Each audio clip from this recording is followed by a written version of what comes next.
जोहार, एक बार फिर से स्वागत है आपका मेरे यानी मौसम शर्मा के साथ कृषि व्यापार मेला में। आज हम आपको एक ऐसी कहानी सुनाने जा रहे हैं जिसमें 20-20 रुपए से जोड़ करके जो है पूंजी शुरुआत हुई और आज जाकर के जो है कि फार्मिंग इतनी बड़ी हो गई है कि अभी जो है 52 गांव की सारी महिलाएं 1400 महिलाएं मिलकर ये फार्मिंग एफपीओ को चला रही हैं। तो आइए हम सीधा इनसे ही बात करते हैं कि कैसे कैसे शुरू हुआ, क्या क्या प्रेरणा रही इनकी।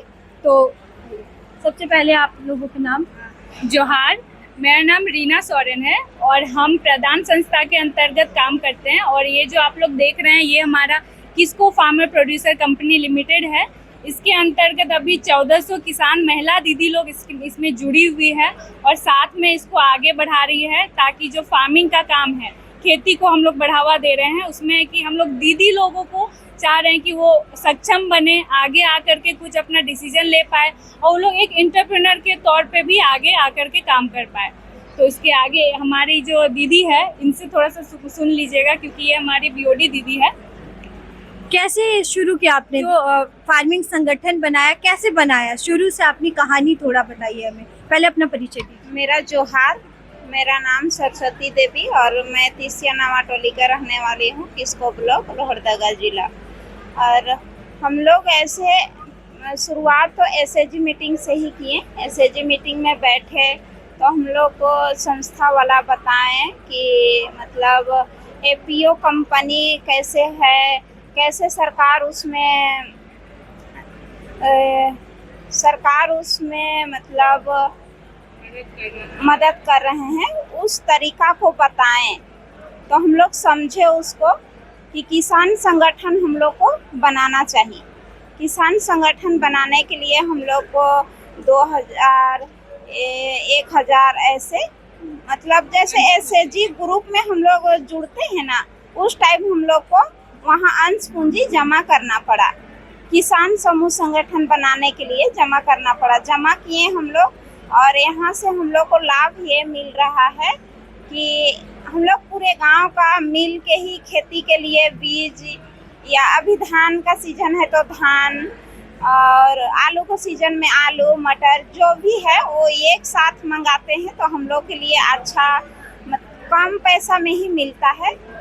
और ये फसल उगा के बेचने के टाइम में हम लोग बाजार कभी कम होता था तो सबको ही जाते थे और किसी का बिकाता था, किसी का नहीं बेच पाते थे, किसी का आपस ला रहे थे घर। लेकिन अभी हम लोग समूह बनाए पूरे किसको। शुरू में दीदी कितनी महिलाएं आप लोग जुड़ी हुई थी साथ में समूह में आप लोग? शुरुआत में तो हम लोग को किसको में धीरे धीरे करके जुड़े, एक ही बार हर कोई नहीं जुड़ पाए। मतलब 1 साल 6 महीना करते करते हम लोग सारा दीदी जुड़ गए। पहले मतलब कि कितनी 10, 20, 100 कितनी महिलाएं आप लोग थी? हम लोग मेरा गांव में तो 35 दीदी लोग जुड़े हम लोग। उसके बाद में अगल बगल गांव ऐसे कर करके 6 महीना के अंदर में 200 जुड़े। फिर 200 के बाद इधर वैसे ही करते करते पूरा हम लोग को ज़्यादा दीदी जुड़ गए और अभी 1400 किसान दीदी जुड़े हुए हैं। अभी आप लोग सब 1400 महिलाएं जो है एक साथ मिल करके जो है ये फार्मिंग समिति को चला रही हैं। जी, आप बेहतर समझा पाएंगे शायद, तो हम आपसे ही जानेंगे कि मतलब अभी क्या सरकार की तरफ से क्या सहायता मिल रही है आप लोगों को, क्या कुछ इसको लेकर के है? तो जैसे कि ये जो एफपीओ बना है ये हमारा सेंट्रल सेक्टर स्कीम के अंदर आता है, जिसमें कि 10,000 एफपीओ को बनाने को लेकर बोला गया था। तो उसी के अंदर में हमारा भी एफपीओ आता है। तो इसको काम करने के लिए सबसे पहले तो है कि एक सपोर्ट का बहुत ज़रूरी है। तो हमारे अंदर में ऐसा एक संस्था को दिया गया सपोर्ट के लिए, जो प्रदान एक संस्था है जो बहुत दिनों से कर रहा है काम, जो एग्रीकल्चर पे और हमारा जो गांव है कम्युनिटी है, इसको डेवलपमेंट का काम कर रहा है। तो इसमें सरकार का है कि हम 3 साल तक इस एफपीओ को खड़ा सशक्त बनाने के लिए हम 3 साल का सपोर्ट देंगे। इसमें 15 लाख का वो इक्विटी ग्रांट देते हैं जो किसानों से हमें एक मेंबरशिप के तौर पे लेना पड़ता है, ताकि जो दीदी इसमें जुड़ना चाह रहे हैं उनको पहले उसका हिस्सेदारी लेना पड़ेगा, शेयर लेना पड़ेगा। इसके बाद किसानों को जोड़ लेना होता है। एक हमारा टाइमलाइन था, तो वो भी हमने अचीव कर लिया है। 15 लाख हमने रिसीव भी किया और 1400 किसान भी जुड़ गए इसमें। और हमारा जो टर्नओवर रहा है, जैसे लास्ट ईयर का अगर हम बात करेंगे तो हमारा 1.5 करोड़ का हमारा ये टर्नओवर रहा है, जिसमें हम लोग ज़्यादातर खास करके आउटपुट इनपुट मार्केटिंग करते हैं, जैसे कि फसल का खरीद और बिक्री होता है। और साथ साथ अभी हम लोग पशुपालन पे भी काम कर रहे हैं और उसके साथ साथ अभी वैल्यू एडिशन पे भी गए, क्योंकि इस कंपनी को सशक्त बनाने के लिए हमें एक ऐसा भी कुछ हमें वैल्यू एडिशन पे वर्क करना पड़ेगा, ताकि कल को जाके अगर हमारा कुछ मार्केटिंग नहीं हो रहा है तो ये वैल्यू एडिशन एक ऐसा चीज़ है कि आपको डेली कुछ ना कुछ आगे बढ़ाने में कुछ इनकम आपका डेली आएगा। तो अभी हम लोग वैल्यू एडिशन पे मिलेट पे काम कर रहे हैं। जैसे मिलेट मिशन भी है, अभी योजना चल रहा है, तो उसके अंतर्गत हम लोग अभी यूनिट मिला है हमारे पास, तो 60 टन कैपेसिटी का हमें मिलेट का प्रोसेसिंग यूनिट मिला है, जिसमें एक गांव है हमारा तीसिया नवा टोली, वहीं पे इसका सेटअप किया गया है। तो वहाँ का जो मिलेट है, रागी मड़वा जिसको बोलते हैं हिंदी में, तो उसको दीदी लोग ही उगाती है और वो भी पूरा जैविक तरीके से। यहाँ केवल महिलाएं ही काम करती हैं कि पुरुष भी काम करते हैं? ये जो हमारा कंपनी है इसमें सिर्फ महिला दीदी लोग ही इसमें काम कर रही है, और महिलाओं के द्वारा ही जो हमारा जो मड़वा हम लोग बोल रहे हैं यूनिट है, उसमें जो भी वो लोग आटा, बिस्किट, लड्डू ये सब हम लोग बनाते हैं, तो उसमें जो भी काम है सब महिला दीदी लोग करती है। और एक हमारा यूनिट है उसी गांव में जो हमारा BRC है, तो वहाँ पे हम लोग जैविक दवा और खाद बनाते हैं। तो हमारा एक मेन मोटिव था कि ये मशीन, ये यूनिट हम लोग इसी गांव में दे रहे हैं, ताकि उस गांव का जो लोग है, जो महिला लोग बाहर माइग्रेट करती थी, बाहर पलायन करती थी, बाहर कमाने जाती थी, तो उन लोग को बाहर जाना ना पड़े और गांव में ही उन लोग उस यूनिट पे कुछ काम करें और वहीं से उन लोग का आजीविका बढ़ सके। तो ये इस मोटिव को लेकर के हम लोग इसको आगे बढ़ रहे हैं। और साथ साथ हम लोग जैविक खेती की और भी ज़्यादातर अभी कोशिश किए हैं कि लोग इसको अपनाएं। जैसे आप लोग हर लोग जान रहे हैं कि अभी कितना मिलावटें हो रही है, कितना ज़्यादा केमिकल यूज़ हो रहा है फूड पे। तो अभी हम लोग चाह रहे हैं कि लोग, जैसे पुराने ज़माने में लोग पहले यूरिया DAP केमिकल कुछ नहीं इस्तेमाल होता था, लेकिन लोग 100 साल तक जीते थे।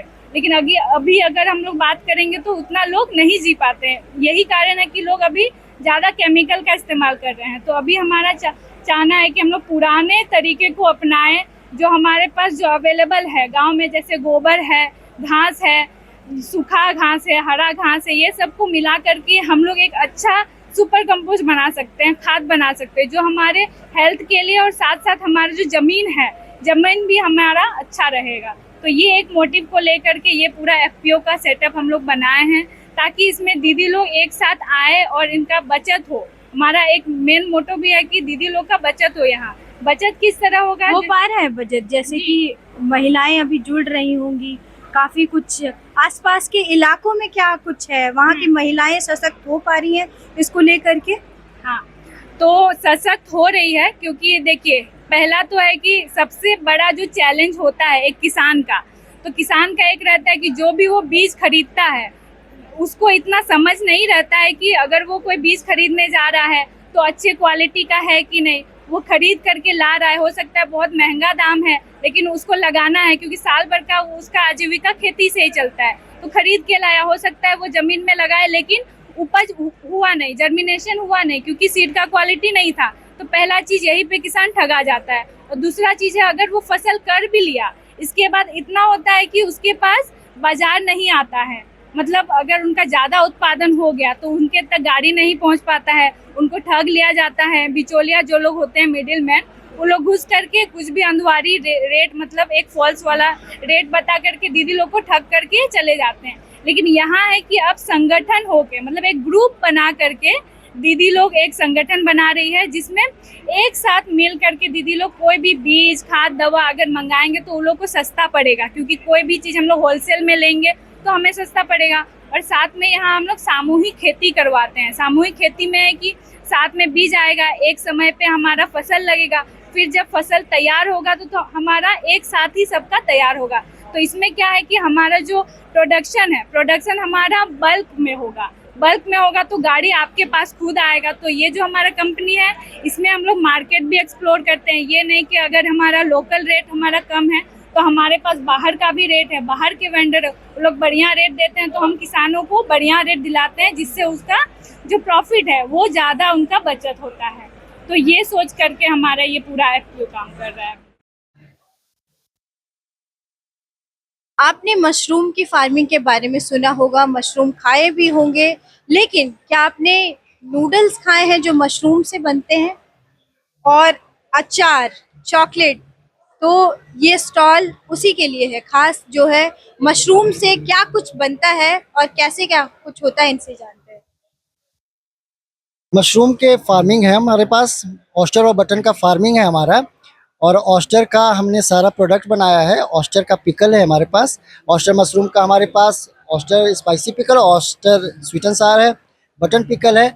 ऑस्टर मशरूम का हमारे पास नूडल्स जो आप बता रही हैं, रागी और मशरूम का नूडल्स है, मल्टीग्रेन मशरूम नूडल्स है, ब्राउन आटा मशरूम नूडल्स है, मशरूम कुकीज़ है, चॉकलेट है, papad, khakhra, soup, mushroom dry fruits laddoo, apple mushroom jam, tomato mushroom dry fruits chutney, इस तरह के बहुत सारे प्रोडक्ट हमारे मशरूम के अवेलेबल हैं मार्केट में। सब कुछ आपके फार्म पे ही उपलब्ध होता है? ये कैसे, प्रोसेस क्या होता है, कैसे बनाते हैं इसको? ड्राई मशरूम को हम लोग ड्राई करते हैं, ऑस्टर मशरूम को ड्राई करने के बाद ग्राइंड करवाते हैं, और पाउडर फॉर्म को हम लोग जो सो विभिन्न प्रोडक्ट में, वैल्यू एडेड प्रोडक्ट के साथ में यूज़ करते हैं और बनाते हैं। ये इतना जो अनोखा आपने कैसे सोचा कि मशरूम से ही नूडल्स बना दिए जाए, अचार बना दिए जाए, चॉकलेट बना दिए जाए, कैसे आपने सोचा ऐसे?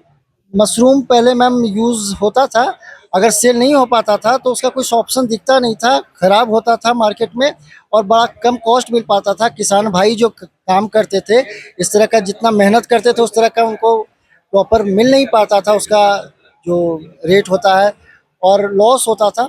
इसलिए उसको ड्राई करवाने के बाद हमने सोचा कि कुछ ऐसा किया जाए, तो फ्रूट प्रोसेसिंग में लेकर के आया उसको, और वैल्यू एडेड प्रोडक्ट बनाए हैं। कहाँ पे ये आपका स्टॉल, मतलब आपने ये जो बिजनेस स्टार्ट किया है ये मशरूम की फार्मिंग की, कहाँ? हमने स्टार्ट किया था 2017 में काके डैम पे, 2 रूम से स्टार्ट किया था हमने। आज रांची में टोटल 15 फार्म हैं हमारे श्रूम क्राफ्ट कंपनी के नाम से, काके डैम पे और मांझी में, नामकुम में, इधरहातू में, पिठोरिया में, IICM में, टाटीसिबा में, इस तरह से कई फार्म हैं, 15 फार्म हैं। और काके रोड हॉट लिप्स के अपोजिट में स्टोर भी है हमारा श्रूम क्राफ्ट के नाम से। ऑनलाइन अवेलेबल है, Amazon, Flipkart, India mart, Meesho पे, वहाँ से भी लोग परचेस कर सकते हैं। मेला में यहाँ से परचेस कर सकते हैं। सरकार जो है पहल कर रही है, आज का जो मेला का आयोजन पता है व्यापार मेला है, कृषि व्यापार मेला, तो सरकार की तरफ से कोई मदद मिली या फिर आपने जो है अपने ही उससे कर लिया, अपने ही जो है? सरकार की तरफ से मदद मिली है। जब हमने स्टार्ट किया था तो हमने बस ऐसे ही स्टार्ट किया था, फिर धीरे धीरे हमने उसको ग्रो किया। सरकार की तरफ से मदद मिली है हमें, PMFEMI की तरफ से में, और सरकार की तरफ से मदद मिली है, सब्सिडी मिला है, और हम लोगों ने उसको जो सो बढ़ाया है सरकार की मदद से। स्टॉल वगैरह या कहीं हम लोग जो सो ऑस्टर को प्रमोट कर रहे हैं, झारखंड गवर्नमेंट से भी हम लोग को प्रमोशन मिला है और स्टॉल वगैरह मिलता है हमसे। फिलहाल मेले में किसानों और कृषि उद्यमियों का उत्साह देखने को मिल रहा है और उम्मीद जताई जा रही है कि यह आयोजन कृषि राज्य विकास को एक नई गति दे सकती है। तो आज हमने आपको एक अनोखी प्रेरणादायक कहानी सुनाई है, तो आप भी इससे प्रेरित हो सकते हैं और एक छोटे स्तर से शुरुआत करके आप भी एक जो है बड़े स्तर पर जो है अपने कृषि को मजबूती दे सकते हैं। इससे राज्य का भी विकास होगा, आपका भी विकास होगा। आज के लिए बस फिलहाल इतना ही। ऐसी ही खबरों के लिए मेरे साथ बने रहिए। धन्यवाद।